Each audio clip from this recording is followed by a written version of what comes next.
Is back, the weekly recap show where we talk about all things Knicks, the week that was for the Knicks, the good, the bad, and the ugly. CP the franchise here. Salute to everybody in the chat. Hit that thumbs up button for you boys. On the other side, my guy is back.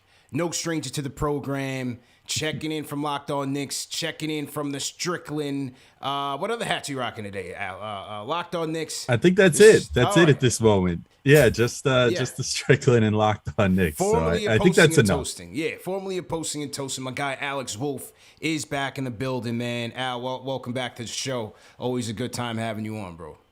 I'm glad to be back, man. It's always a pleasure coming here, and it's always fun like revisiting the roots. Like this thing's gotten so huge now. I was back here like on like the early days. It's kind of cool to come back now. Facts, man. So let's get into the week that was, man. 1-2 on the campaign. We started the week off with an embarrassing loss to the Orlando Magic at home. Then we barely scraped by the Houston Rockets. Shout out my guy Alec Burks, 18-point fourth quarter to take us home. And then Chi-Town. You know, we go into Chi-Town. Scrap. We scrapped that game against a hot Bulls team, but couldn't come away with a victory. What did you glean from the Knicks' performance this week, going 1-2 in the campaign? Yeah, and I mean, I'll mention the Pacers game too. Yeah. Just as a quick aside, the 92-84 win. It was such a weird week because it's like those first, if we want to consider the Pacers to be part of it too, like those first two games, Pacers then Magic, it was like encouraging win, discouraging loss. But then over this past weekend, the back-to-back, I think it was more like discouraging win, encouraging loss. Like the Houston game didn't really inspire too much in me. I mean, there's no way that they should have let Houston keep things that close. I think it was kind of silly that Houston was even in that game. They're on, I think, a 13-game winning streak, losing streak going into that game. Yeah. And, it's like, all right, I understand the Knicks have been struggling, but if the Knicks have playoff aspirations this year, they should be creaming this team. And they did win those sort of games last year, at least once they finally found their groove. Like the big revelation with the Knicks last year was winning the winnable games.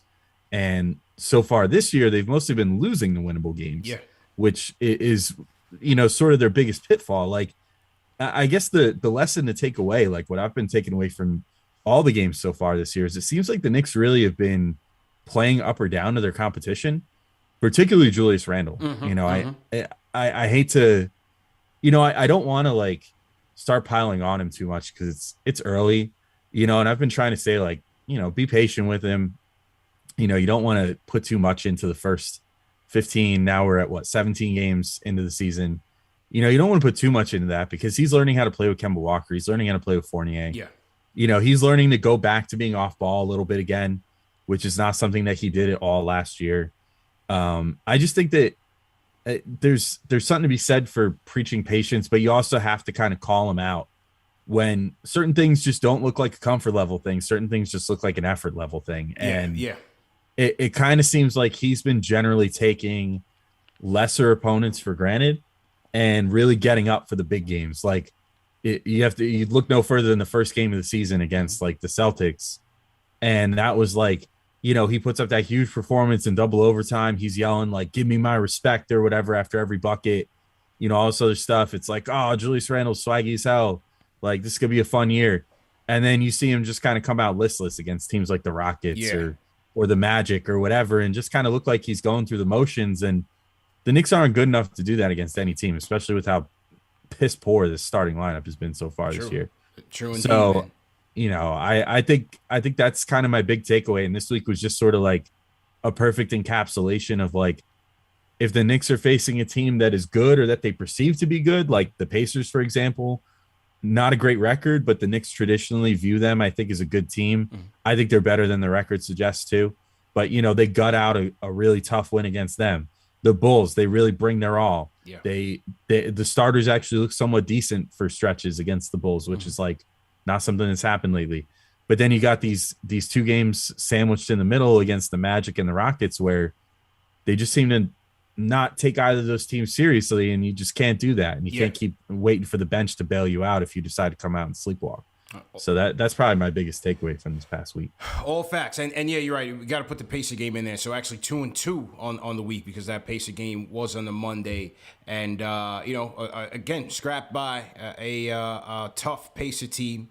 And then, as you said, challenged the Bulls. But then you had, somebody called in yesterday. It was like, I felt like the Bulls loss. I felt better after that Bulls loss than after that Rockets win.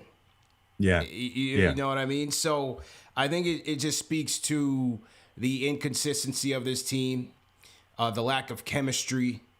But as you said, the effort has been, to me, a big disappointment so far, or the lack of consistency on that end. One of the things I took away from last year, and yes, last year was last year, but, a lot of the positives came from last year. So it's kind of like that's kind of your benchmark now, just with the heightened expectations. But one of the things I took away from last year was it was very seldom that they would be so disconnected defensively.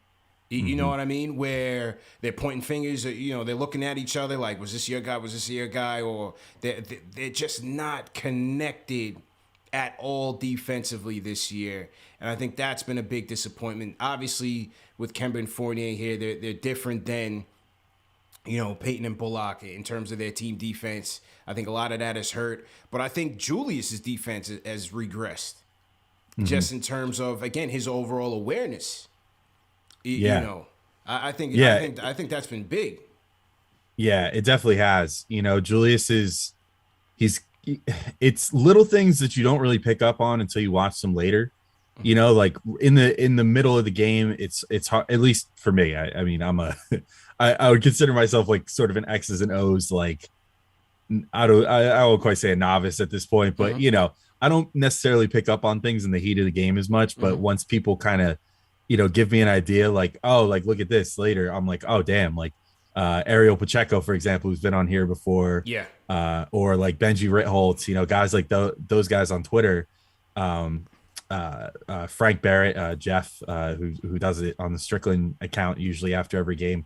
Those guys point these things out, and then I'm like, man, Julius is missing a lot on defense, and you don't necessarily notice it in the game quite as much, but it's all just little split decision things that his brain just doesn't seem to be clicking as quick this year. And he was so good about having the split decisions on defense last year, the fast reactions to things, sticking with his man, at all times, but also making smart decisions on when to help and things like that. And just that hasn't really been there this year. And that you can't really put on the new teammates so much, unless it's just Julius kind of being like passive aggressive and being like, well, nobody else is hitting their assignments, so why should I hit mine? Right. In which case, that's not the type of attitude you want to see from your leader. And I'm not even going to project and say like that's what he's doing, but whatever the actual reason is for why his defense has fallen off, like it needs to be fixed at some point or another, because his defense is a weak point. And it's critical. When you go ahead and bring in, I mean, I still contend, like, I don't think Kemba Walker is that big of a step down from Elfrid Payton, because Elfrid Payton was already sort of in the basement as far as being a defender. But you take the step down from Bullock to Fournier. Bullock was a great individual defender, a pretty good team defender as well. He's definitely a better defender than Evan Fournier. You did that to try to add this offensive juice out there, which the offensive juice hasn't really been kicking in. But then on top of it, that makes that wing defense and the interior defense so much more imperative. Yeah. And Julius is a huge part of that. And so he's really, I mean, it's big that he buys in, RJ buys in, and Mitch or Noel or Taj or whoever happens to be manning the middle, whoever's healthy that night, buys in. And I feel like Julius has been sort of one of the weak links from an effort level perspective by and large. Mitch has been struggling a bit, just I think from a conditioning level perspective still. And RJ, I think, has had some lapses on the nights when his shot is like truly horrendous, and he seems to, as much as he is usually a level-headed kid, he gets a little down in the dumps sometimes, I think, and that affects his defensive game. So yeah, defense has definitely been, I mean, that's another one of those things that's been sort of waning against the bad teams, but then doing better against the good teams. And it just kind of makes you think like, against some of these bad teams, I mean, against Houston, for example, okay, yeah, you don't want to give them 100% effort like you would give the Bulls. Maybe you're trying to keep yourself fresh for the next night. Fine, that's cool. But at least give like 80% against Houston. Yeah. And if you give 80% effort on defense against them, you can still smoke them because they're bad. Right. And your team is good, and that's where it just feels like with them, it's like an all or nothing proposition. They're either at 100% balls to the wall effort or like 0% doing nothing. Yeah. I mean, look, last night's game against the Bulls, prime example. Because offensively, they had nothing going. And give credit to the Bulls defense. The Bulls defense is good. One of the best half-court defenses in the league. We had nothing going for us offensively. Second night of a back-to-back, I thought we were sloppy. I thought our offense was kind of horrendous in that first half. But it was our defense that kept us in it. We come in out of the halftime down 6. And then ultimately, you had some positive play. I thought Kemba's play to kick off that third quarter was excellent. I thought that was one of his better quarters. I'm not sure why he didn't close the game. I was looking for him to close that game. But then, obviously, Julius had a monster game then. But I thought overall, their defense last night from start to finish, I mean, obviously, Levine and DeRozan had their way in the end. Maybe that was a lack of rim protection, or just, perimeter defense just breaking down. But I thought for the most part in that game, their defense was pretty formidable. Yeah, they locked it down. And, I think what's led to that is that Tibbs is finally sort of embracing some hybrid lineups. So, we saw, for example, in that like Bucks game a couple weeks back that, the Knicks put the defense out there, or sorry, the bench unit out there, and the bench unit through their defense and their offense sort of brought the team back, but then just ran out of steam because there's only so long you can play a group of 5 guys before even a professional athlete gets tired, after 15, 17, 18 straight minutes on the court, you're going to get worn out. So I think what's been good about what Tibbs has been doing is taking a better assessment of who out of the starters and stuff is actually giving a crap on any given night and rewarding them now with like, the reward is, okay, you get to play with some of the bench players that have been carrying your ass for these last few games. And, it's been like Julius getting in there or RJ. Not so much Kemba. He got in for the one game, although that one was kind of a disaster. That was the Charlotte game. He got back in the game. But, Fournier got a little bit of run, I think in the fourth quarter last night, if I'm not mistaken. I don't know if he did come in there. He didn't finish, but he came in. He came in the fourth. Yes, and in the Houston game too, I believe he did, because he was actually cooking in that game. So, Tibbs has been doing a pretty decent job, I think, these last few games of maybe starting to find a groove of, how do we put the best possible defense we can out there to end the game? I still think that they're going to need to, at some point, take some sort of assessment of the starting lineup and just say, all right, have a benchmark in place and say, look, if you guys can't start reasonably getting your act together by it's game 17 now. I might say by game 20. That's going to be at the Hawks. Let's say you go down to Atlanta and you get blown out by the Hawks and you got the Nets as your next game.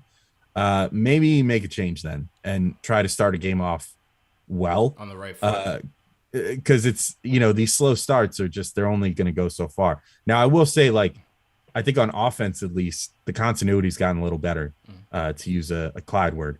I think the offense, the shots haven't been going in for the starters, but the process has been there and the looks have been a lot better.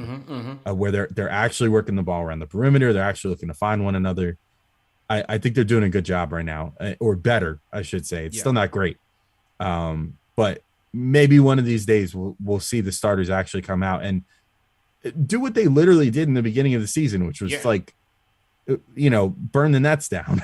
And we've seen it. We've seen it at their peak. Yeah. Albeit early in the season, we've seen the potential of this offense. It could be lethal, man. But as you said, it hasn't been together. But we're seeing at least some positive trends. But just the shots just ain't falling, man.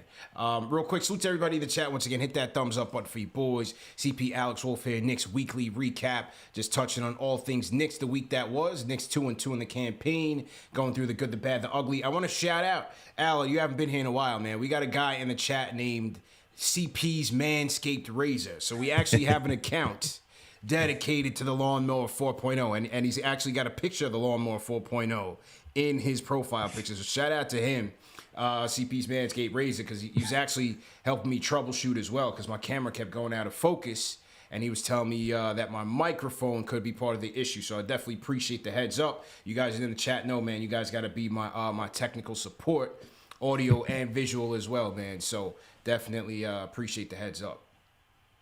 Yeah.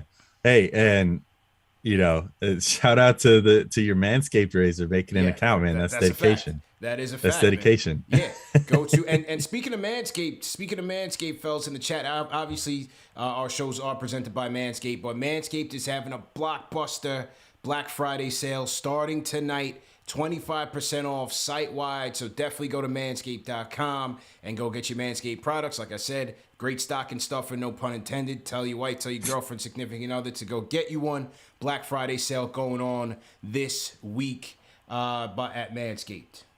I think it's going to be the time for me to finally pull the trigger, Hey, I gotta protect the family jewels. You gotta protect the family jewels, man. I'm telling you, it's a game changer. Go ahead and get one. They're great friends of the program, always supporting us. So shout out to Manscaped for sure. Now, you did mention, things obviously with the looking ahead. If things don't improve, maybe make a change. What would your change be? I guess this comes with the caveat of like ideal world versus realistic brain. You know what I mean? Mm-hmm. Like, I think an ideal world change would actually probably be to put in. I mean, I've floated like quickly for Fournier, but then also just straight up doing quickly and Rose for Fournier and Kemba. I mean, that I think is too off the wall, though. I don't think that would ever happen. I think from like an optics perspective, they would just not do that because they'd be like, no, like that's our big name free agent ad and our big money free agent ad, like we can't really do that. I also just think, I think like our buddy Schwinny Poo has noted this on Twitter before, like Tibbs definitely seems to love, and with good reason, the symbiosis between Rose and Quickly. Yeah. So I almost feel like they're a package deal at this point. So I guess that kind of leads me to like, I think Burks going in for Fournier, if I was going to like make my most realistic starting lineup change, I think that would be the one to go with right now. Like Burks, for one thing, has been, I think, really good with or without the ball this year. He's been good about pushing transition and stuff like that. He's made some really nasty passes in that Houston game. He had that like thread the needle pass to Obi in transition from like 35 feet away. Finally found Obi. That's been his one like Achilles heel, is finding Obi, whether it's in transition or just in the flow of the offense. But when he does find him, the good things happen. Oh, it was beautiful. It was like an absolute dime. And like, so he's good about keeping his head up like that, which is something that the starting unit desperately needs, because they too often like just slow it down every time and get into a half court set when like this team's whole identity should be like get out and transition. And then like his scoring obviously is, I think, pretty similar to how Fournier scores the ball, except for I think that Burks has a tighter handle. And it can create his own shot better. I think he's a way better shot creator than what Fournier showed, at least. Exactly, yeah. And I think that part of the problem with Fournier is that his and Randall's two-man game still needs some time to develop. Yeah. And there's been too many times where it's not quite as bad as like when it would happen to Bullock, for example. But there's been some times where Fournier kind of gets caught out on an island and it's like 5 seconds left on the shot clock. And it's like, all right, there's not enough time to make another pass and set something else up here. Like, get a couple dribbles in, put a shot up, figure something out. And he struggles a little bit with that, I think. And so that's something that Burks doesn't struggle with. I mean, Burks can turn 5 seconds into a whole possession, just with a couple dribble moves and make himself a good shot. So I think that would be useful. Also, I think the big underrated thing, or maybe people are starting to catch on. I've seen a lot of people talking about it. The big thing with Burks lately, I think, has been his defense. Yeah. I mean, I think he's been locked down, and it's not to say that we never really saw like good defensive possessions from him last year, but he was always just kind of like a good enough defender that can also shoot the lights out and put the ball on the floor and all this other stuff. Whereas like, you know, what he's been showing lately has been, I mean, he looks like maybe the best defender on the team right now. Certainly, Yeah. like certainly the best wing defender. You know, and that's honestly a compliment because like RJ still has some really good glimpses on the wing defense, and like Obi and even Julius, when he's keyed in, they have their moments too. But I mean, Burks has been like, it's been like Burks Island out there. Whenever, the one that I remember is that I think it was in the Magic game, or yeah, I think it was the Magic game where the crowd had the biggest cheer of like the whole game Mm-hmm. for Burks, forcing a 24-second violation almost by himself. Yeah. Yep. Just Yep. Yep. just by that lockdown defense. So, I think that moving him in for Fournier, it's not earth shattering. Like I said, in an ideal world, I would just move IQ and Rose up to the starting lineup and let Kemba and Fournier kind of figure their stuff out with the bench unit. But if all we can do is a more moderate change, I think that there's something to be said for how Burks would fit with the starters and how Fournier could potentially get himself going with the bench. And with that dynamic Rose and IQ backcourt there. So I think that's the move I would make. And as you mentioned, Burks, he is this week's KnicksFanTV Player of the Week. That's right, man. Burks Hive stand up, 17 points per game, 5 rebounds, 47% from downtown. Yeah, we could have went Julius, I guess. He had the 34 and 10. He almost had the triple-double in the Houston game. We're going Burks this week. You guys know in the chat, you know what it is, man. We're going Burks Hive. A couple notable things. Fourth quarter clutch. He showed that last year. Obviously, 18 points against the Rockets speaks for itself.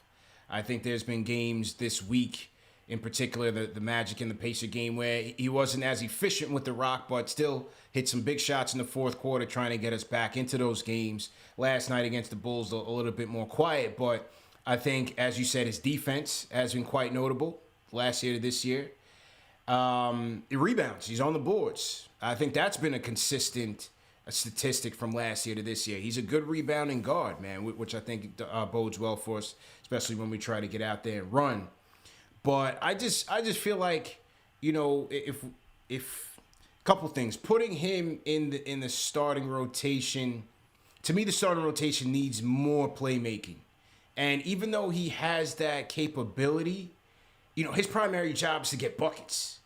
You know what I'm saying? So I'm just not sure if adding him into the starting rotation gives us more rhythm, more fluidity in the offense, or is it still, a Julius predicated lineup, which I think it would still be whether or not you have Fournier and Burks, but I'm just not sure if that helps us generate a bit more ball movement. And then with Quickly and Rose, to me, they're important not just for the second unit, but for Obi, because of the way that they get out and push it in transition.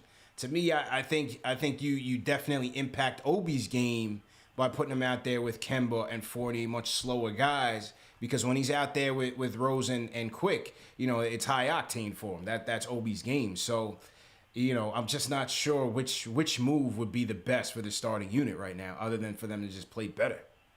Yeah, I think basically like there is no perfect solution, because what you're really looking at here is the numbers support it. You have one of the, if not the most, depending on which metric you use, imperfect lineups in the NBA, which is the starters, which, they're still, I think it's maybe improved a smidge over the last couple of games, but their net rating is like basically a minus 15 per 100 possessions, which is just terrible. It's like by far the worst starting unit in the NBA. Minus 15, yep. Minus 15. Almost the worst 5-man unit in the NBA, period. And they're right down there with like certain lineups from Houston and stuff. I mean, it's just ugly, ugly stuff. And meanwhile, you have one of literally the best 5-man units in the NBA, like the complete bench unit of Rose, Quickly, Burks, Toppin, and Taj. And I'm sure if you do it with Noel too, they probably score pretty high as well. That unit is like a plus 30 or something per 100 possessions. Yeah. I mean, it's insanity. how good that bench unit is. So there's no perfect solution, because what the reality is that the bench unit has really, stepped up and become one of the best lineups in the NBA right now. But what you can hopefully hope to accomplish by kind of just shifting those guys around is maybe you just sort of make the imperfect lineup more average, and you make the perfect lineup just slightly less perfect, Yeah, it's and fair. I feel like that switch of Burks and Fournier, as far as the realistic switch goes, it just sort of like accomplishes that, because in theory, a lot of the looks that Burks gets in the second unit are like spot up looks anyway, like, shooting from the corner, or shooting from, just above the break or whatever. Mm-hmm. And, some of them are spot up. So Fournier can definitely do that. He can also do, I think if you pushed him to, he would push and transition more. Mm-hmm. I think that he just kind of goes with the flow of what the starters are doing. Mm-hmm. Mm-hmm. So, he ends up playing more half court. But I feel like if you told him, get out and run and start, keep your head up, look for Obi Toppin, throw him the Hail Mary, down the court every once in a while, he'd be down for that. I don't think that he would have issues doing that. And I also think that just this is always the case. If you're playing other teams' benches and you're normally a starting caliber player, like we obviously know that Fournier is good enough that he can be a starter in the NBA. Yeah.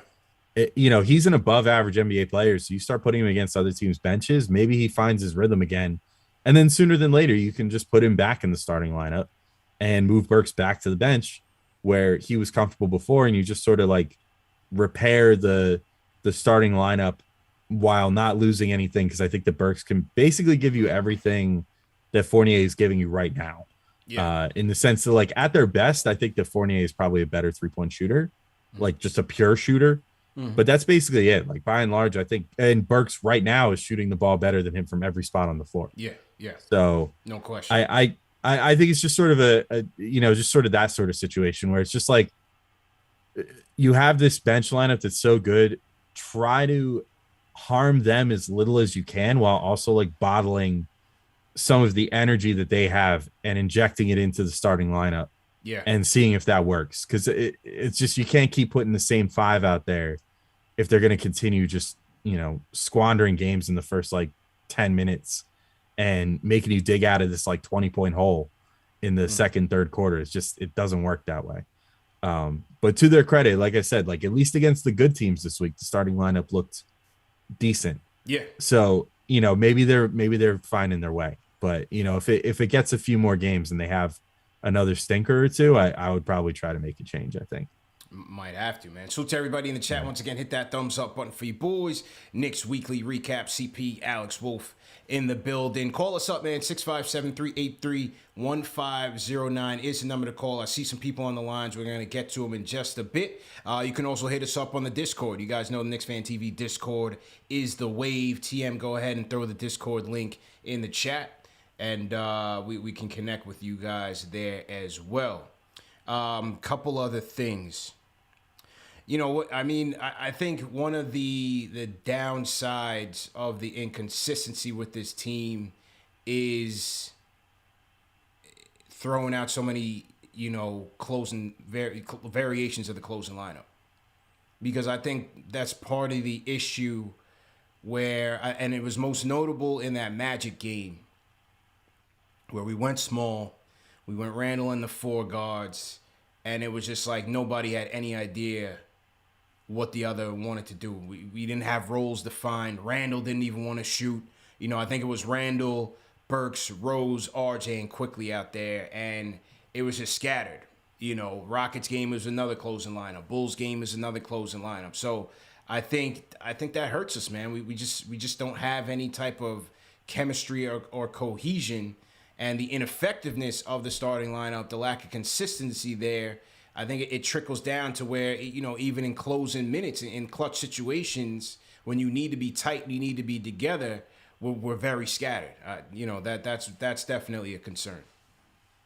Yeah, I'll say, I think that there was some encouraging signs against that in the Bulls game in particular. I think that Kemba and Julius in that third quarter, and they've had a couple moments recently too, where they feel like they're maybe starting to learn to not just have everything be your turn, my turn, and Right. instead working together. And so maybe that stuff just takes time too. I mean, like one of my writers at the Strickland, Matthew Miranda, who like writes like some of my favorite recaps ever, wrote this in a recap this week. I think it was actually the Houston one, just about how, you know, maybe we, or maybe it was the Magic one, I forget, but either way, you know, maybe we just kind of need to be patient, you know, with these two guys in particular, with Julius and Kemba, because you have Kemba, who is coming to this team. He's never played with a point forward in his life. He's, you know, I mean, I guess you could argue like Tatum had his moments, so sort of like, okay, it's Tatum time, you know, like he's gonna ISO or do whatever he's gonna do. Jaylen Brown, you know, did some ball handling and some passing in Boston, and you know, Kemba managed to coexist with those two guys, but I don't know if he's ever played with a guy who quite handled the load as much as Julius handled the load for the Knicks last year. True. And Julius, I think, got used to a certain way of playing last year that, you know, he's a little reluctant to go back to things being sort of out of his hands like they were when he was in, say, New Orleans, when he actually, I mean, obviously that season in New Orleans was what got him this contract with the Knicks. One of his best. One of his best, you know, one of his most efficient. He was one of the best pick and roll men like in the NBA that year. He's like 92nd percentile or something in pick and roll finishing. Playing with Peyton. Playing with Peyton, yeah, which we now know Peyton. how great of an accomplishment that is. To be fair, he had a little time with Drew Holiday too, but for sure. Was playing a good deal of his minutes with Alfred Payton. That's a fact. So you know, like I think these guys are just kind of relearning how to play and how they're gonna have to play together. But unfortunately, we're seeing it play out in real time on the court, and it's really ugly. You know, it's ugly. So man. when you watch it, you just go, "Oh, this is unbearable." Yeah. Like, what the hell are they doing? What have they been doing in practice? What is this garbage that I'm seeing on the court here? But in reality, you know, it's not. I think that, you know, they're just kind of figuring things out. I will say the one sort of encouraging thing to me at this point in the season, this time last year, I mean, it's easy to forget, but the Knicks got as low, you know, at I think the 13 game mark, they were 5 games below 500 at that time, or something like that. I think that, or maybe 3, 4, I don't know, I forget. They were quite a few games below 500, you know, compared to where they were the rest of the season. The early season last year was not pretty. Like it really looked like the Knicks were going to be at best, you know, a 5 games below 500 team by the end of the year or something like that. And then they figured it out. And, you know, they spent a long time sort of in purgatory of, you know, they would get right to 500 and then couldn't get a game over 500. Or there was a while there where they like would get a 2-game win streak, but they couldn't get over the hump and get that 3-game win streak. Yeah. You know, and then they would, you know, they'd be a game below 500 and be right in position to get to 500 and then fail again and then have to just keep clawing and clawing. And eventually we saw the Knicks figure things out under Tibbs. They fully understood his defensive system. They did it to the best of their ability. They found an offense that worked for them and things fell into place. And then they win that 9-game win streak. And, you know, it's easy to forget, but like prior to that 9-game win streak, the Knicks were battling for like the 7-8 seed. Yeah. And then all of a sudden they ripped that win streak off at just the right time in the season and they end up a 4 seed. And I think that's why a lot of people's expectations were so high. Oh yeah. Coupled with the 5-1 start to start the year. But like, this is still, it's, you know, it's a new team dynamic. It's 2 guys, you know, in Kemba and Julius that have been primary guys in their career so far. It's another guy in Fournier who has been, you know, on those Magic teams, even for as good as Vucevic was, Fournier was oftentimes like the top scorer on those teams that they kind of just went to for a bucket. And he even alluded to that this past week with that comment of like, with the comment of like, you know, I was used to just playing 32 minutes no matter what. And now that's not a given anymore. Yeah. But I'm not going to complain about it. I'll just play better, you know? So, and then you obviously have RJ too, who's, I think his success is so dependent on good ball movement and the offense finding him in effortless ways, which just hasn't always happened lately either. So, I'm willing to give it a little while longer. You know what I mean? Yeah, Like me too. Me too. if bad by our standards now is one game above 500, 17 games in, then we're trending in the right direction. Because last year, if this was the Knicks record right now, we would have all been jumping for joy. Yep. Yep. So Spoiled, man. I feel pretty good about things still going forward. Spoiled by last season's success, and you said it well. And shout out to Eric Ward in the chat. He says it's unrealistic wants and impatience. That's the Achilles heel of our fan base, and yeah, I'm with him because I'm one of the people who said, you know, when everybody was throwing the 50 burger, shout out my guy JD. I said I'm pausing because number one, the adjustments that we have to make on the offensive side with Kemba, with Fournier, with Randall, you know, adjusting to new roles there. And number two, the durability. I had the durability in question, namely with Kemba and Rose, but now we're seeing it's our big man, you know, rotation that's impacted. It's Mitch, it's Noel, it's Mitch is back, Noel is out, vice versa. Now Taj is out with the groin. We see Sims in here. So, I mean, the paint protection has still been one of the tops in the league, go figure. But, you know, to me, it was the durability and the chemistry why I was going to say that this team was going to be kind of not slow to come out the gate, but just inconsistent, which is what we're seeing now. But you made a good segue to RJ because our stat of the week, now usually our stat of the week is a notable one, but this week not so good, man, because after I started calling him Broadway Barrett, after that career high against New Orleans, his last 7 games, RJ Barrett, 10 points, 29.5 shooting from the field, 18% shooting from 3, 75 from the free throw line. That's where he was last year. Still what I'm seeing making those, but 35%, 36% true shooting percentage. Broadway has been building a brick house. 14 of 49 in wide open, 28% from wide open shots on the field. What are you thinking, man? What are you thinking right now with RJ? It's got the fan base divided as usual, polarized. Yeah, I mean, first off, if Broadway is his success nickname, we need like another less glorious street for him to be from. Yeah, for his bad times nickname, I guess. Bowery. But Bowery sounds like there you go, Bowery Barrett. That's where he's at recently. Yeah. But yeah, I mean, look, I'm not willing to like make any sweeping conclusions about him because we did this same thing last year. You know, again, if we're drawing parallels to last year, if we remember correctly, he went over, I think it was about a 7-game stretch, or maybe it was like 6 games. 0 for 21 at one point on threes last year. 0 for 21. And had a stretch overall where if you took out the 2 Pacers games in the beginning stages of last season, he shot like maybe I don't have the numbers in front of me, but it may be worse than those numbers you just read off. Yeah. You know, overall from the field and everything. And then we saw him obviously rebound to shoot so well that he got his total season number in 72 games up to over 40% last year. By shooting 45% basically the whole way out. You know, something just clicked.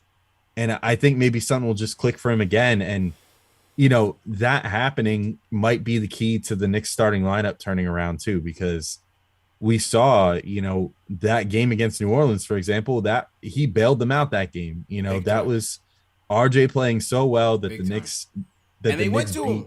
They gave him the ball to close, to take him home. They went to him with that game. Exactly, because, you know, he was proving himself to be that sort of player. And if you have potentially, once they get their acts together, 4 different guys that can do that in, you know, RJ, Fournier, Randall, Kemba, which I'm not saying that all of them are necessarily going to figure that out and be like go-to closers or whatever, but all, you know, 3 out of those 4 have been that guy in their career before. Fournier, Randall, and Kemba. RJ, you know, did it for a game or 2 earlier this year. And at his best might be able to do that in the future. I mean, that could be one of the keys to this starting lineup starting to make sense again. Yeah. But I think that RJ more so than anybody else has gotten essentially thrown in the freezer by the first team offense not playing well. You know, so that your turn, my turn crap, that doesn't bode well for RJ because he's shown improvement with his creation ability for Yeah. himself and for others. He's shown off some of those little things he worked on with Team Canada over the summer, the step backs, the mid-range pull-ups, the off the dribble stuff where he doesn't need quite so much setup to get going downhill. He can just sort of cross somebody up and get by them now. He's got those things, but I think that for one thing that they weren't doing a lot to get him like his nice little backdoor cuts and whatever, which is how he gets going from like a layup perspective and stuff and gets him that touch that he can, carry with him throughout the rest of the game. And then for two, they're not running any of like his pet sets anymore. His little pistol set with Mitch at the beginning. Right. Not running. Like what? Yeah. Like what happened to that? What happened to, just trying to find him for that elbow three that he loves so much, or the corner three early in the game to try to get him going, and it's like those looks just don't come to be when all you're doing is having Julius and Kemba take turns, essentially isoing. And that makes RJ cold. And then when he does get the ball, he's not in rhythm. And then I do think for as cool, calm, and collected as he is, to the media and to everything else, his demeanor on the court, he always looks level. He always looks, stoic. I think things do get to him. I think a shooting slump gets to him just like it gets to anybody. And yeah, it's easy to forget that he's still 21, 22 years old. I mean, he's young. He's younger than Obi Toppin, for example. He's about the same age as Emmanuel Quickley. These things take time, even though he's a third-year player. So I'm not certainly not willing to start throwing out stock on him or something now, just because of these bad games. I think that as this starting unit hopefully keeps getting chemistry together and starting to play better team ball, that'll probably help RJ more than pretty much anybody. Yeah. And hopefully we'll see just one of those streak busting games where he just, shoots like a solid like 7 for 9 in a game for like 20 points. And then that starts a new little streak, and then he can just kind of level that out for the rest of the year like he did last year. But we'll see how it goes. Give me to like game 30. Yeah. Before I start making any conclusions about RJ like taking a step back or something. I'm not bailing on my guy Broadway, man. No. I just he's so polarizing with the fan base. And what is with the constant comparisons with Tyler Hero, man? I had another guy call last night talking about he's no Tyler Hero. We should have went and got Tyler Hero with the third pick. You look all over Twitter, it's side by side comparisons. You got Heat fan pages, Knicks fan pages. Oh, it's Hero, it's RJ, it's here. I don't understand why everybody keeps comparing him to Tyler Hero. But, again, the struggles are definitely evident. They're definitely pronounced. One of the things I was encouraged about last year was the chemistry that he and Julius had developed from year 1 to year 2. That was definitely there.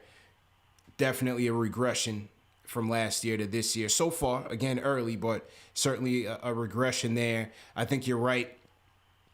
His adjustment playing off of Julius and Kemba has also hurt his game. We're not seeing, you would figure after that New Orleans game, no, I'm not expecting the offense to just be turned over to him. Clearly that's not realistic, but I thought we would see some more, opportunities for him to play make. I thought we would see that there. And we know that he doesn't have a fluid bag. We know that he is limited, but I still think he has enough to put pressure on defenses, to get to the basket, to get, to force some shots there, to draw some contact, and then, yes, to play make, whether it's to Mitch off the pistol set or kicking it out to the wing, which we've seen him capable of doing. We just not see him get those opportunities as much. I've said it on, multiple shows, multiple appearances over the last couple of weeks.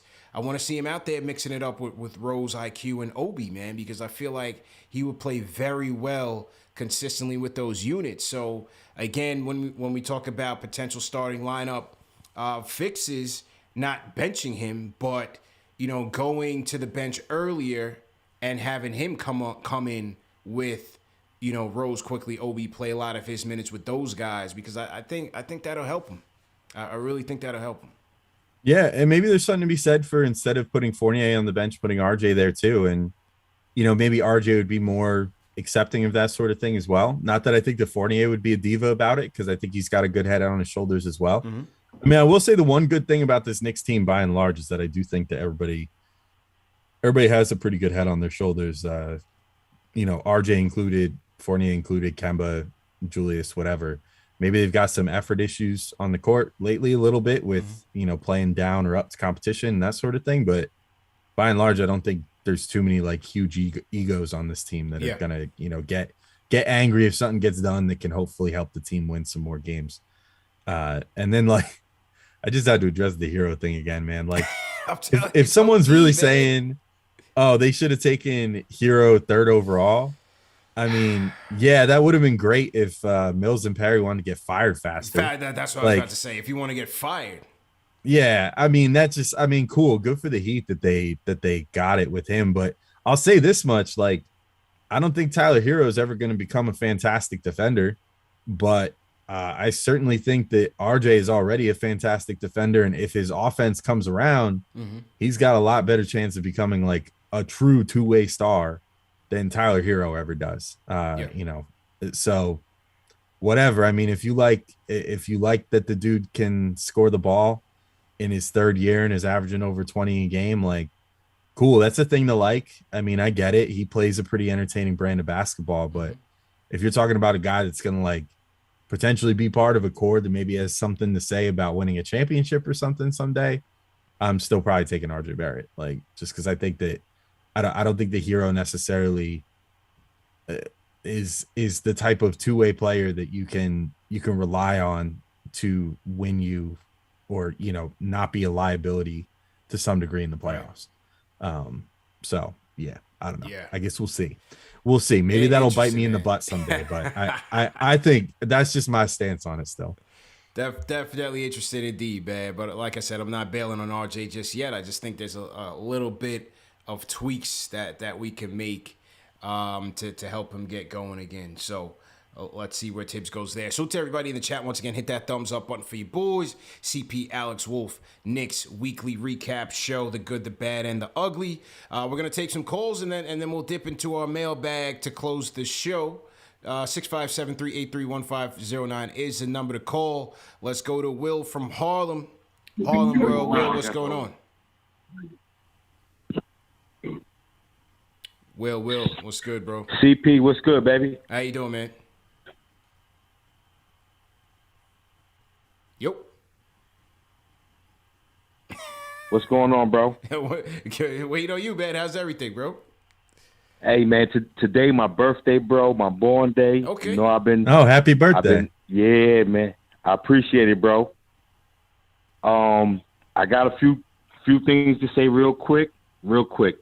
Julius Randle got to play better. He's supposed to be our number one guy. As he goes, we go. That's number one. He has to play better.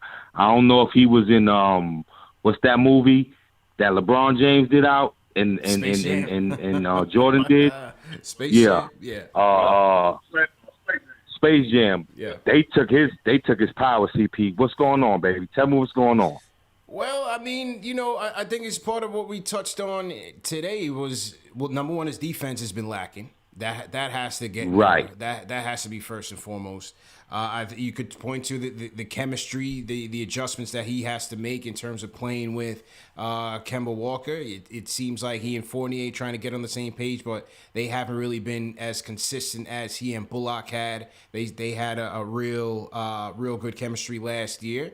Well, I mean, look, last night's performance against the Bulls, he was excellent. 34-10, an efficient night for him. He played well. I cannot lie about last night.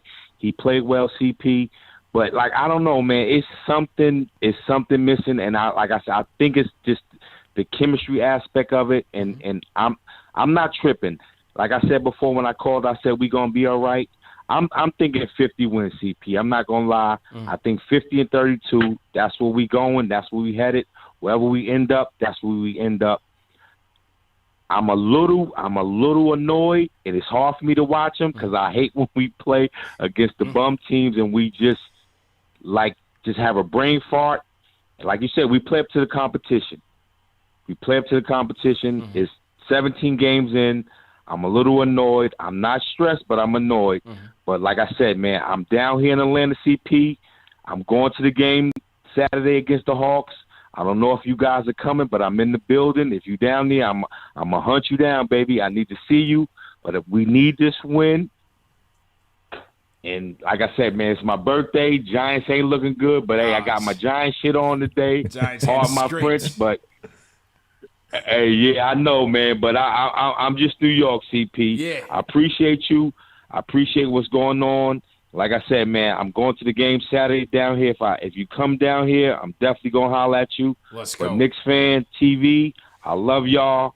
Keep doing what you're doing, man, and I'll see you when I see you, bro. Appreciate it, Will, man. Happy birthday, man. Happy born day. Stay blessed, stay healthy, and most importantly, I appreciate it. 47 years in the game, Let's baby. go. 47 years, man. Let's go, man. Let's go. Enjoy it, man, for sure. It's my guy. All right, Will, brother. I Will appreciate from you, Harlem. fam. Keep Yes, sir. Appreciate it, man. No, I won't be down there. I won't be down there. I know a lot of people are gonna be down there. Obviously, we got a lot of New Yorkers down there anyway. But I know some people traveling down there for the game. I won't be down there. Obviously, it's Thanksgiving weekend and everything, so I'll be with the little guys celebrating. But no, I definitely enjoy it, man. It's gonna be a big week ahead. We got the Lakers tomorrow, Al. No LeBron. LeBron coming off a vicious. UFC style backhanded fist. It's almost split Isaiah Stewart in half. They give LeBron 1 game and they give Isaiah Stewart 2 games. I was about to say, can you believe those suspensions? I mean, it's a joke. Yeah. I don't know how you look at that video, like how the NBA could have possibly conducted a good enough investigation too, because like I've seen people say this and I agree, like, why was Stewart that livid? You know what I mean? Like, what did LeBron say to him? And you're telling me you can't get one Piston player? Going. Yeah. Yeah. Like, he said something. Like, you could see him, like, say something and then turn around. Yeah. You know? So like, what kind of junk was he talking after he punched the guy in the face? Yeah. To instigate him further. I mean, I don't blame Stewart at all. Yeah. And I'm sure the reason that the NBA gave him the 2 games is probably because of his Derrick Henry impression. When you know he decided to go run down everybody was getting trucked out there. Yeah, when he decided to go crazy and run over the like 6 guys. But like, you know, I don't know. I thought with LeBron, you could see it, how is that any different than like anything else we've seen, like the Jokic thing, for example. It was premeditated. He clearly had a bone to pick and decided that was his time. He was going to do it. Right. He watched his fist into Isaiah Stewart's face and backhanded him. I mean, I'm sure they connected a little more than LeBron wanted it to, but the fact was it was a premeditated strike. I don't understand. I mean, cool that the Knicks don't have to face it now, but I don't understand how he didn't get like a week's worth of suspensions. You know, like 5 games or something. I mean, put it this way. Well, how much did JR get for the Jay Crowder incident? That was like 1, right? He knocked out Jay Crowder cold in that Knicks versus Celtics playoff game. Remember, they were at the free throw line. And JR caught him the same way. JR caught him the same way, bro. Just a spinning backhand knocked him out. It's true. I guess that's slightly different because that's the playoffs. But like, it's kind of the same thing. So I guess maybe that's it. I guess my main thing is just I don't understand how you give the assaultee more games than the assaulter. Yeah, well, that's LeBron for you. You know what I'm saying? Yeah. I don't even think they wanted to suspend him, but they had to because it was so damn bad. So yeah, because everybody pulled up the slow-mo and everything and said, no, that was not inadvertent. He punched him. Yeah, that was a clear swipe, man. Yeah. So you got the Lakers coming to town Tuesday. Melo's return. You got Westbrook. You got AD. Still a winnable game for us, man. Somebody in chat's like, who's guarding AD? Who's guarding AD? I'm not. Dude, that team's pretty stinky without LeBron, man. They've been bad without him. That's a fact. That's a fact. Like over the last couple years, even like even their championship year, they were terrible without him. The sun is setting on the Lakers, man. I'm not worried about that game. I think they're one of the worst teams in defending point guards. I think Kemba and D Rose should have big game. Well, D Rose might not be playing. D Rose sprained ankle, questionable for tomorrow's game. So could be Kemba, could be IQ, or Kemba IQ platoon that faces off against the Lakers. So we'll see there. Then we got Phoenix coming into town on Friday. That's obviously going to be a tough game. And then back-to-back, go down to the A against an Atlanta team that's struggling. What is with these home and road back-to-backs, man? Yeah, I'm not feeling These are tough. I'm not feeling that at all. I'm not feeling that at all, man. Yeah, I mean, that was sort of an underrated part of the game last night was, I mean, That's exhausting to Yeah. have to go from a home game one night to then go on the road for the game the next night, man. Yeah. Like usually they try to, I feel like playing back to backs to be either both on the road or both at home. Mm-hmm. You know, it's like I give them I guess credit. They maybe played there's something hard. to be said for the comforts of home, but I feel like you're in Yeah. more of a mindset when you're on the road, Yeah. like on a road back to back, than like sleeping in your own bed and then like got to pack up and go Yeah. down for a road game the next day. I give them credit, man. They played hard against a Bulls team that had rest. You know, they had the Mm-hmm. night off. They came back from Denver after a good win against the Nuggets. So Mm-hmm. I give us credit, man, for hanging in tough with them. Yeah. All right, Lord Scientist checking in. Lord Scientist, what's good, my dude? How you feeling? All right, salute CP, salute Mr. Alex Wolf. Thank you for What's up? joining us and giving your insight. Yes, sir. Let's get them thumbs up, salute to the chat. Mm-hmm. Real quick, my main thing is this. I'm hearing so much flack coming for RJ. And like y'all was talking earlier, right, it's like when you look at last year, you know, we have to have comparisons. Every year that RJ's been starting and doing what he's been doing, the first 20 games, 25 games, he's not rolling right. Mm-hmm. And everybody starts to panic. Pump your brakes. The boy is 21 years old, and he's playing, you know, with 2 new additions. And another issue is how Randall is still feeling that he needs to carry everything, you know, as our fearless leader. One of the worst things is Randall pushing the ball. Yeah. RJ, yes. Kemba, yes. So that's another thing. And another point that y'all touched on, which I agree with, the pistol is not being run for RJ. Mm-hmm. There's no things started early for him. It's like everything is focused on what Randall going to do to Kemba. That's it. Like nothing is set. Let's go ahead and let RJ do what he do. You know, defer, because if Randall is what he is, he's going to get on by doing other things besides trying to score in the beginning. Another thing, you know, when Rose comes in, what do y'all think about when Rose comes in, Alec Burke come in? Because I'm kind of leaning towards the agreement that I think Alec and Fournier should switch and let Alec start, because at least one thing with Alec Burke, Mr. Moneybags, that's why I'm so much in agreement with you, CP, is that he's going to play defense. So he's going to add that defense and threat to score in the the starting lineup, which we are missing. You know what I mean? So, and then I don't think we should waste any time with Obi coming in either. Like, you know, if Randall is not, you know, deferring and doing other things, and then he's still trying to score and he's still causing us to get in a hole, he's not playing defense, yeah, he should be on the bench in the first 3 minutes and Obi should come in. But that's all I got. I just want to make it quick, rapid fire, salute, get them thumbs up. Let's go. Lord Scientist, and I'm out. Oh, yo, before I go, happy birthday, happy born day to my man Will that was just on. Yo. Peace to the God, 47. He makes me feel old because I've been a Knicks fan for 46 years, and I'm 50. So I've been a Knicks fan since 74. So for him to be 47 is like, wow. But, yo, I'm out. Salute. Keep doing what you're doing. KnicksFanTV, Lord Scientist, and I'm out. One. Yes, sir. Appreciate that, Lord Scientist, on the check-in. Yeah, man, happy birthday to Will as well. And so he's advocating for Burks to the starting 5. Yeah, I think it makes sense, you know, like, and you know, I agree with the points too. It's sort of like what we were saying, like RJ has started slow before, and you know, I see some people in the chat, like who was it that was saying, someone just said Navy Blue 76 saying like, you know, RJ's still missing bunnies on the regular or whatever. Like, yeah. And that's the part that's the most frustrating. You know, the shooting comes and goes. I do wish that he could get more consistent with finishing these shots around the rim, but that's been the toughest part for him so far through his career, is finishing around the rim. He's pretty good at getting there, but he has trouble with finishing. Yeah. And I think he's too in his own head right now. You know, confidence, man. Confidence.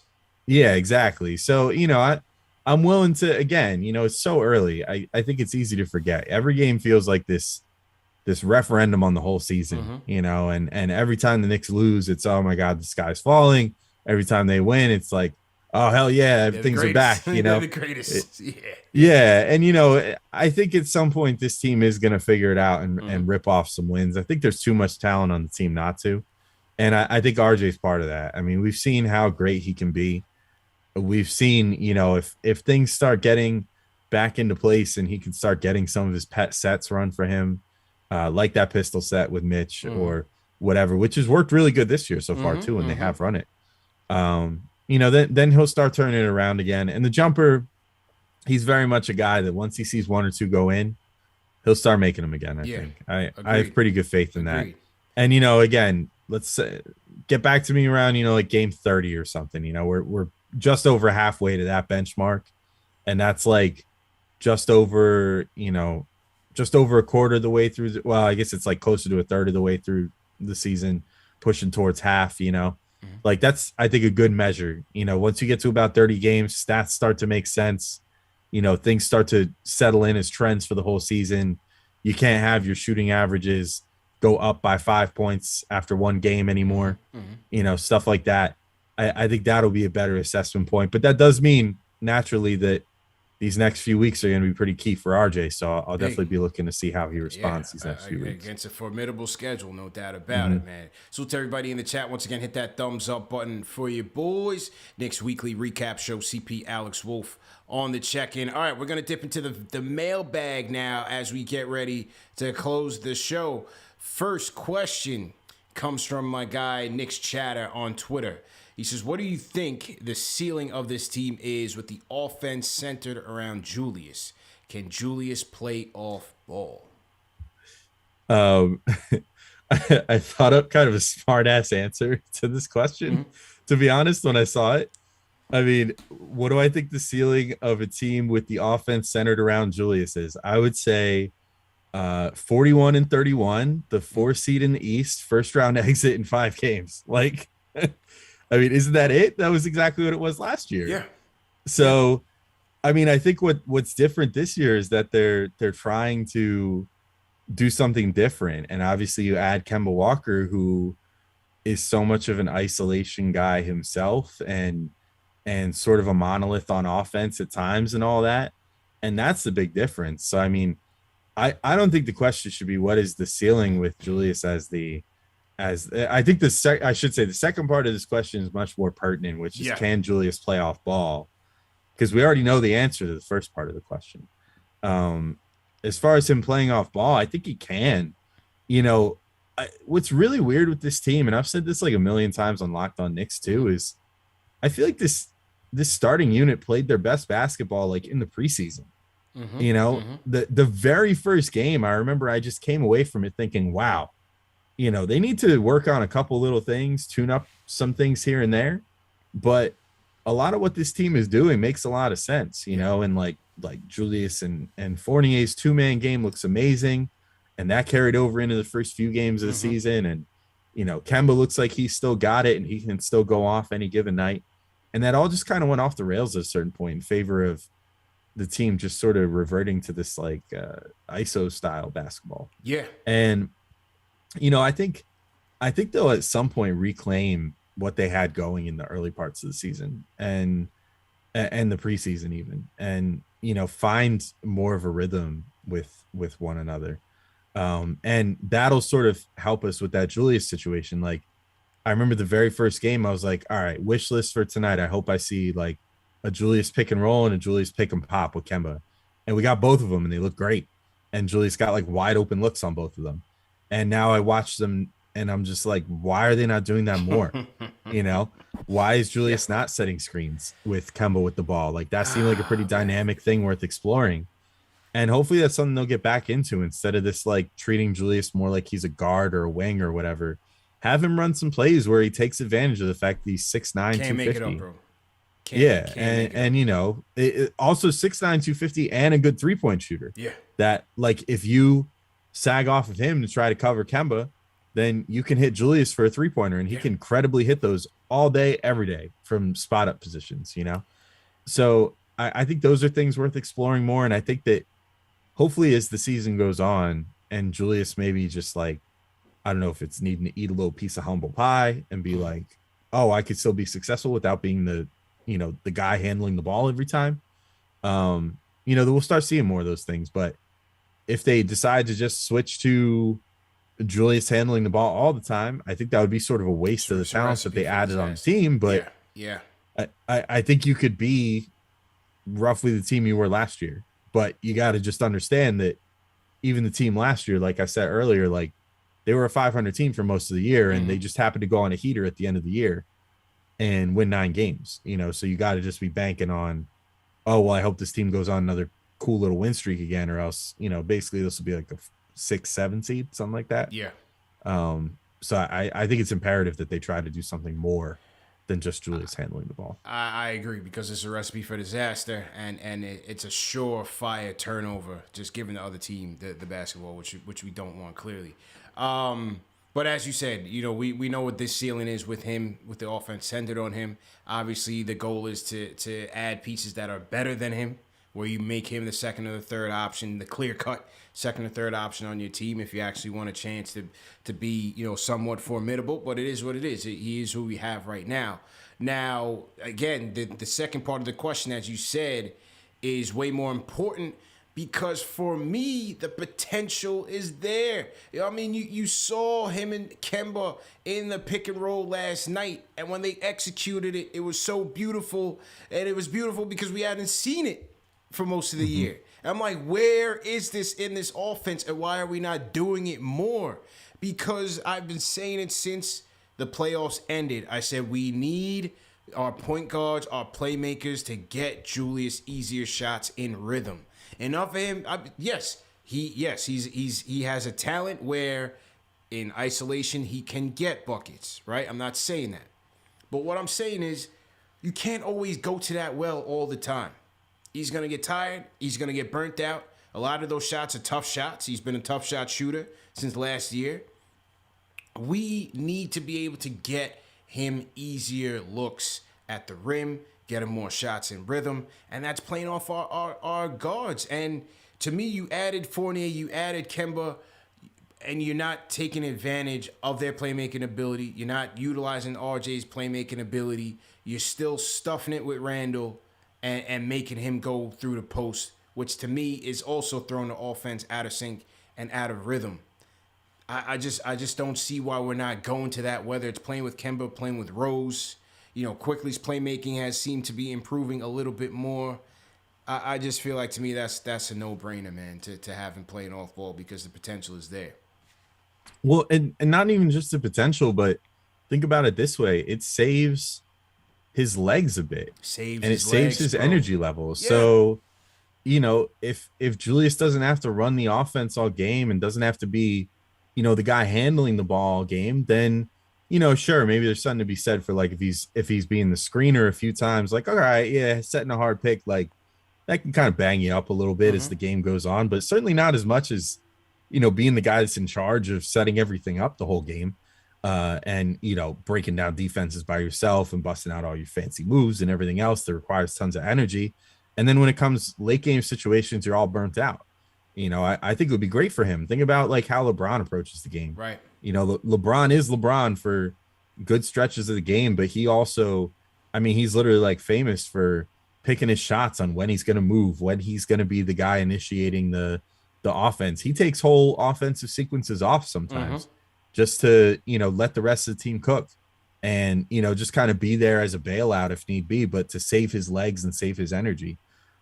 Take some cues from that, try to get Julius some in-game rest so that he can continue, shouldering this big minute load and, coming through in the clutch like he did for the Knicks last year. And, like he has sometimes this year, like in the Celtics game, for example, but I feel like we've been seeing him coming through in the clutch with like the big buckets a little less this year. I think because he's getting a little tired out from trying to do a little too much. I think so.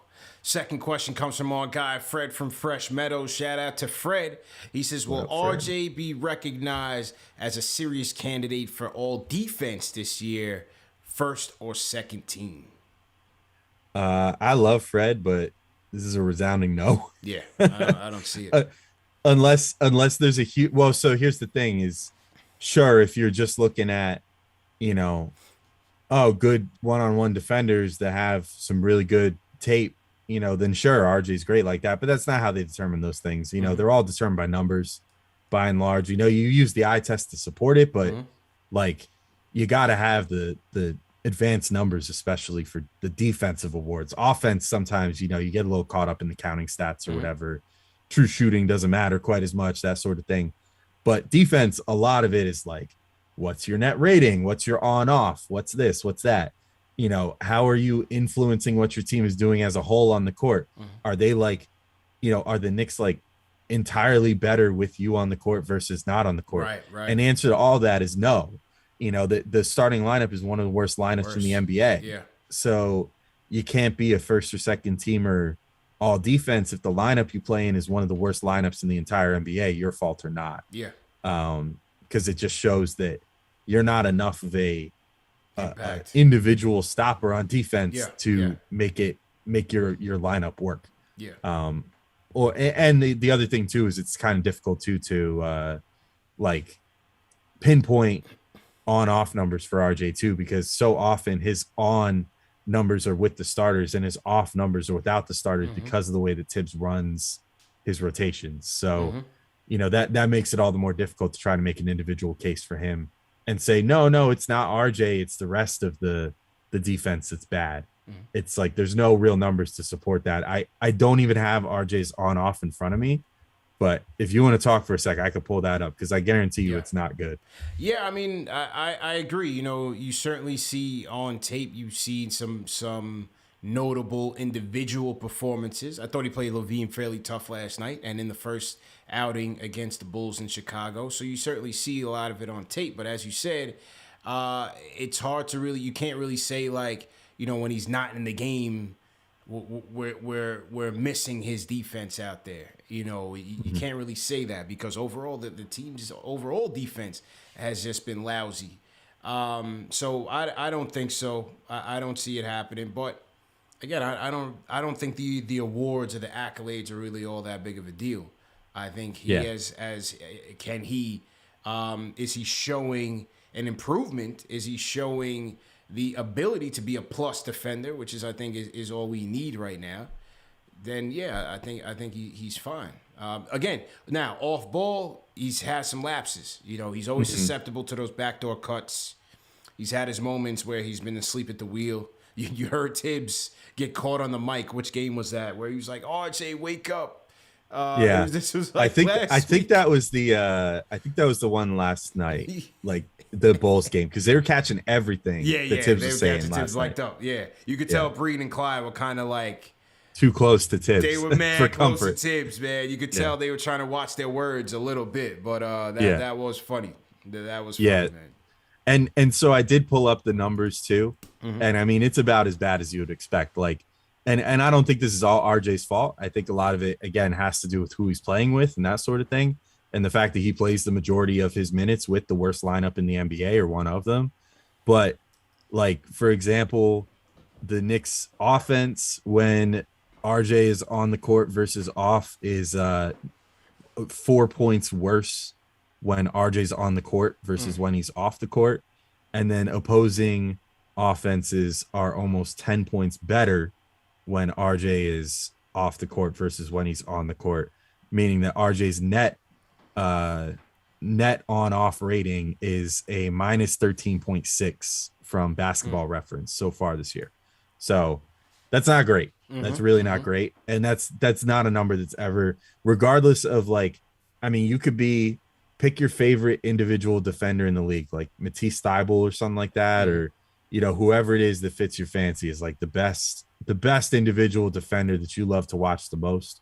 If your advanced numbers are not there too, you're not going to win any end of year defensive awards, period. That's just how it is. And you're certainly not going to, get on one of the all defense teams or get any notice for that if your whole team is performing badly when you're on the court on defense. So yeah, the RJ, if he's ever going to get anything like that, the whole starting lineup and the players that he's playing with, along with him, as you said, he's not exempt from having his lapses as well.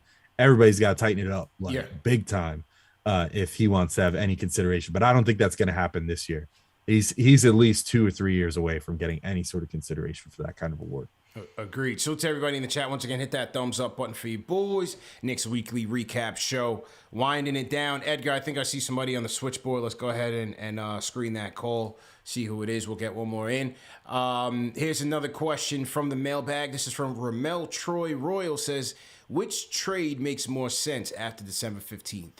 Mitch Fournier, Randall, and a first for Karl Anthony Towns and Malik Beasley, or Randall, Fournier, Noel, Kemba, and 2 firsts for Dame and Covington?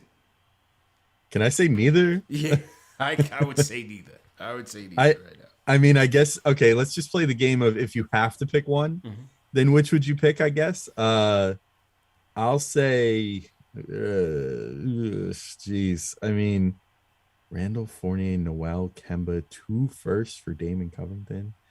I mean, that leaves you pretty thin. Yeah. Whereas Mitch, Fournier, Randall, and a first for Cat. And I guess I would take that first one. I would take the first. Cat and Malik Beasley, because I just feel like you're gutting the team a little less. You know, regardless of their struggles, like you're talking about 3 of your starters plus, you know, your bench big that often has to play as a starter when Mitch is out, plus 2 first-round picks for Dame Lillard, who's having like the worst year of his career so far. I'm off the Dame trade. And Covington, who, you know, is also getting, I mean, they're both in their 30s, like into their 30s. No thank you the to Dame that trade puts you nowhere, man. Yeah, that puts you arguably worse, if you could believe that. Worse. I mean, the Dame trade puts you nowhere, bro. Yeah, I'd rather go for at least Cat and Beasley are young. You know, they're playing pretty good basketball in Minnesota right now. Yeah. They are playing good ball. You know, you could say, all right, they're kind of doing some stuff. So it's a little more justifiable, but I think it would be way too early to sell out on those 3 players plus a first to get you Cat and Beasley. It doesn't seem like the right time to make that sort of move to me. Shout out to Brian Almonte for the super chat. He says we can't trade Barrett, not because I bought his jersey, but if we traded him and 3 years later he's killing it, we'd regret it. So shout out to Brian Almonte. I think it is because he bought his jersey, but shout out to Brian. Junior Karuma in the chat. Junior, man, our Giants getting scraped in Tampa Bay right now. Let this game be over, man. We need to throw in the white towel. But let me see Junior's super chat. Junior says, LeBron suspended for tomorrow's game. We got to take advantage of that because we desperately need to win that game tomorrow. Well, right now we haven't shown the ability to beat anybody. We get no breaks. There are no breaks, you know, where the schedule is concerned and injuries are concerned because we're just not a consistent team. So, and the Lakers fans are probably saying the same thing. Yeah, exactly. Exactly. Because they're struggling. Same with like the Hawks. I mean, one thing I'll say about being a Knicks fan right now, at least we're not fans of the Lakers or the Hawks. That's right. Because the Knicks are above 500. Yeah. And the Lakers, man, they look bad at times this year. And the Hawks are like straight up below 500 still, I think. So not great. Shout out Papo171 says tired of that RJ's only 21, but I blame Tibbs' offense. It's predictable and the Knicks don't get easy baskets. The starting 5 is too slow. Yeah.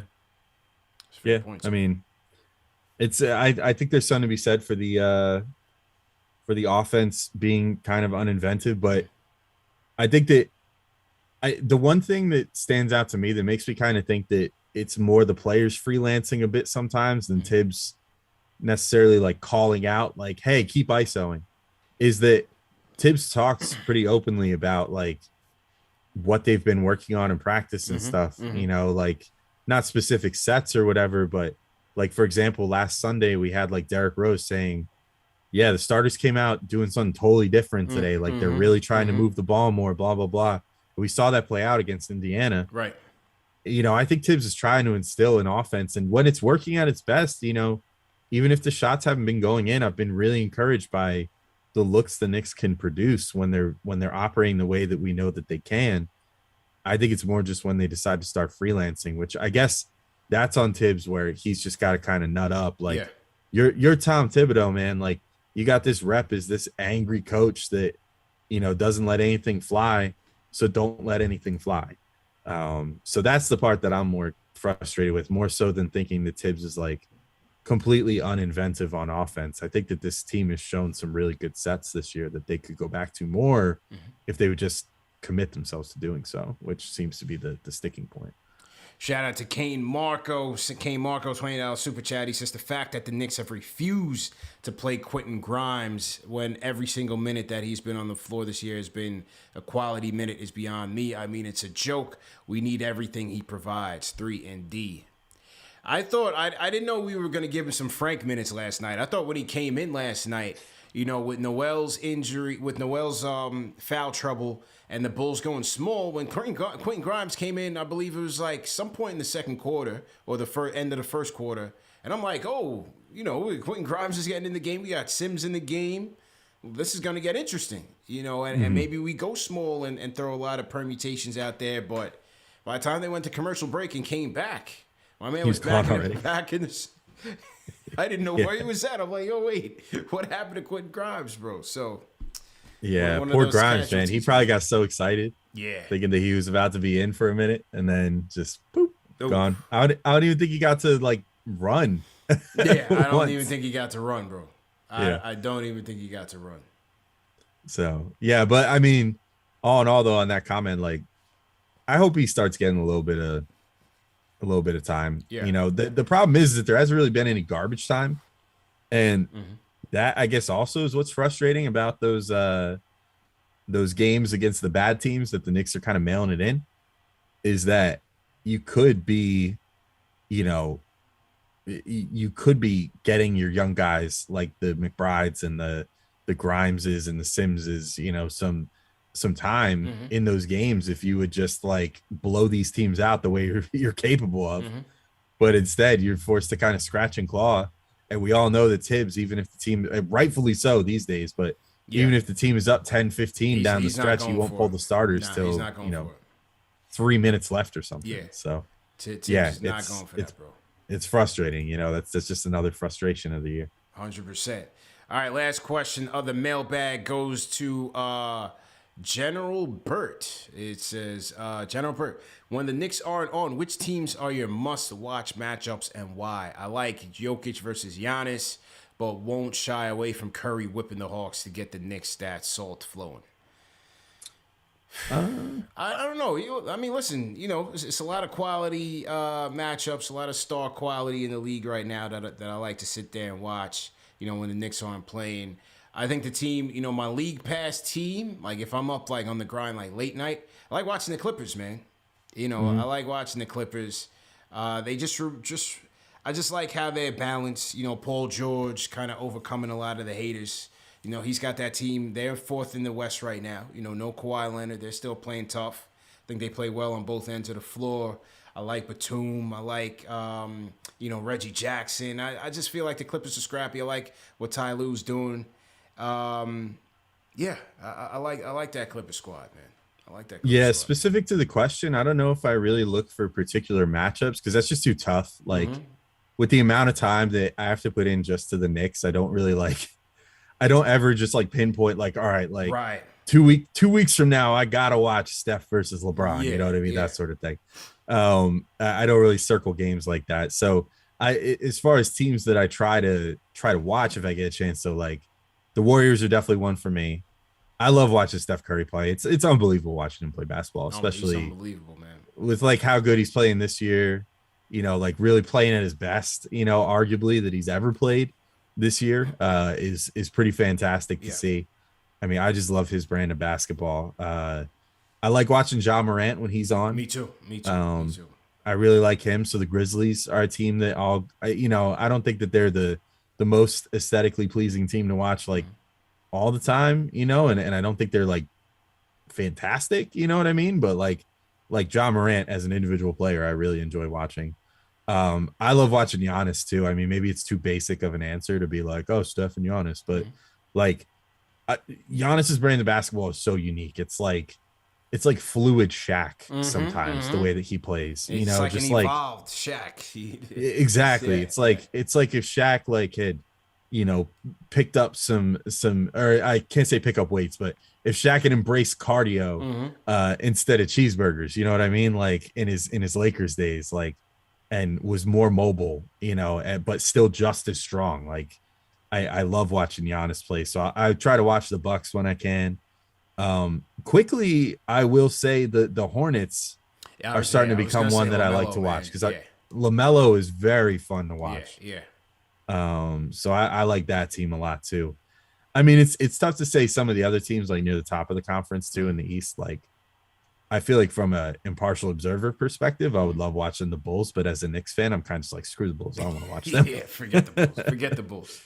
Forget that, man. Or like the Heat, Warriors, Yeah, forget the Heat. I can't watch the Heat. I'm hating on the Warriors all the way, man. I can't watch that team. I'm hating on them.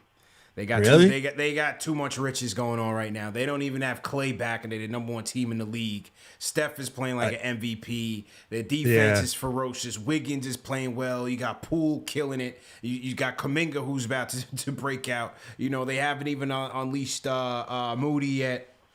But you know what's nice though about the Warriors, to me at least, like opposite conference, so you don't have to worry about them. Yeah, the Knicks only see them twice a year. Yeah. So, you know, it's not like we got to be in pain, you know, watching the Knicks get destroyed by the Warriors every time.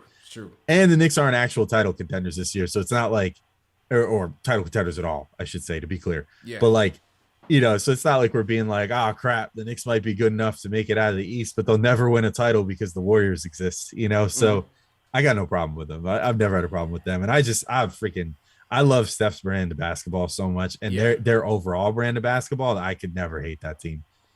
Clay was one of my favorite players. So, you know, I'm interested in seeing how he's going to bounce back, but I just knew this was going to be where the Warriors were, you know, taking that year or so, stinking it up, coming back with 2 lottery picks, Steph being Steph. I already knew they were going to be this good. I mean, to keep it real, they were trending well last year, you know, before losing in the play-in to the Lakers. But, you know, they definitely finished the year strong last year anyway, so you kind of saw it coming. But, yeah, man, the Warriors are a well-oiled machine, no question. Definitely a well-oiled machine, man. Salute to everybody in the chat. Once again, hit that thumbs up button for you boys. Last call of the night. Great show as usual, Al. Great job, man. We're going to go to Book from Queens. Book closing us off. What's going on, man? CP, guys, great panel today. Great discussion. Appreciate it, man. Overall, I think, you know, not too much Debbie Downer, but a sobering view. CP, you said something that kind of echoed my feelings about what's happened so far, is whether they win or lose, I almost don't care because they're not playing well, right? Like, we're not playing well. So the wins are almost fool's gold until we have a good product on the court again. So to specify on that point, normally knee-jerk stuff like putting Burks in the starting lineup this early in the season, I'm not for it. But in this particular case, I am more for it, and it's for a couple of reasons. Number one, there's a little Occam's razor in here. Like, the simplest thing is the obvious thing. With our centers being hurt and Kemba and Fournier in the starting lineup, we essentially have a brand-new team on the floor for Julius and RJ to play around. And so the continuity issues should be pretty obvious from there. And with the centers being in and out and those two guys not being known for being defenders, that now leads to the defensive issues as well. So the solution of, obviously we can't do anything about the health of our centers, but what we can do is put in a continuity guy like Burks in there, and now that can settle guys down and Fournier can get it together. But there's another big reason that I like the idea of putting Fournier to the bench, and that's that he hasn't earned starting on this team the way we play. We established an identity of, you know, ball movement. Well, not, you know, when the right guys were in, but really defense last year. Defense, guys hitting open shots, guys trusting each other. He hasn't built up that continuity. He hasn't earned that. And the last thing I'll say about Fournier, and not to dump on him because I respect his adjustment and him getting over, like he might be dealing with, you know, tired legs from the Olympics or whatever, need a second win for the season. But he's the only player on the whole team besides Kevin Knox who does nothing if the shot is not going in.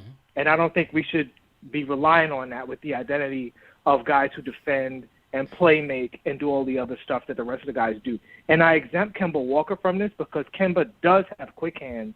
He does draw charges.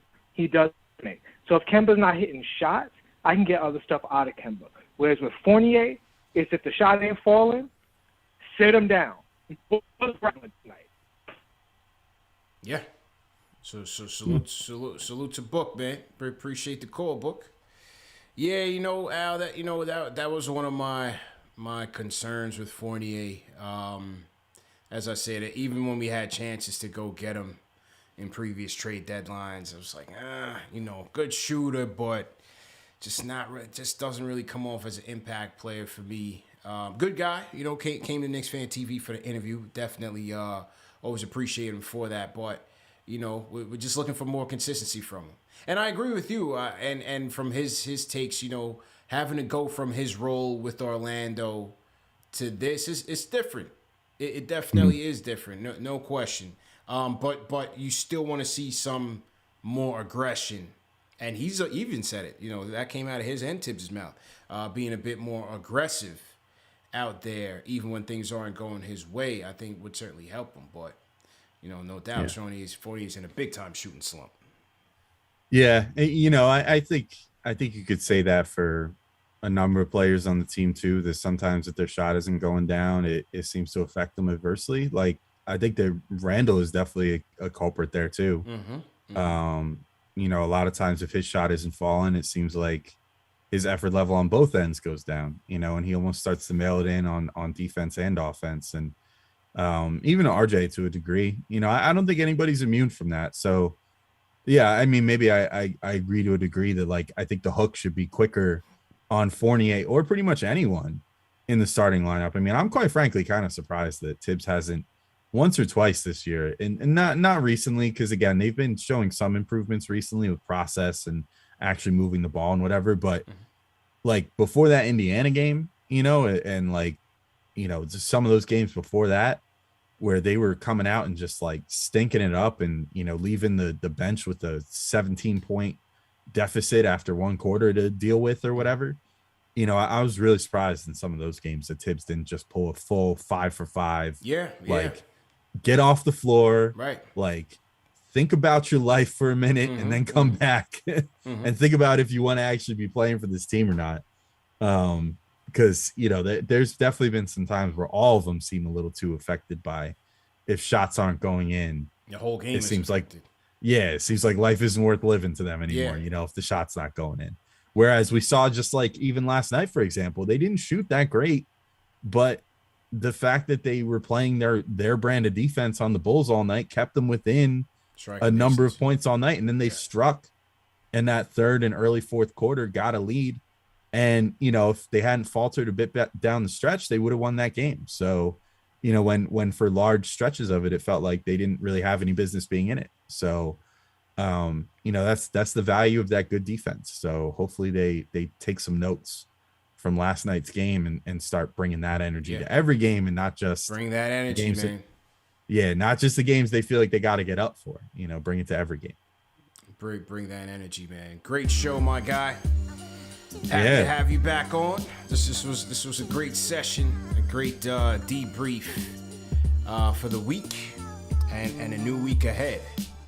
So we got Lakers thanks Tuesday. So much for having me on. Yeah, no problem, man. We got Lakers Tuesday. Then we have Phoenix, and then the Hawks. Right, that's on the docket for this week. And another, it's Phoenix Hawks back to back too. Phoenix Hawks back to back. Phoenix Hawks back to back. So where are you going record wise? Give me a record prediction for this week. I'm gonna be bold. I think they'll come out 2-1. I like 2-1. Yeah.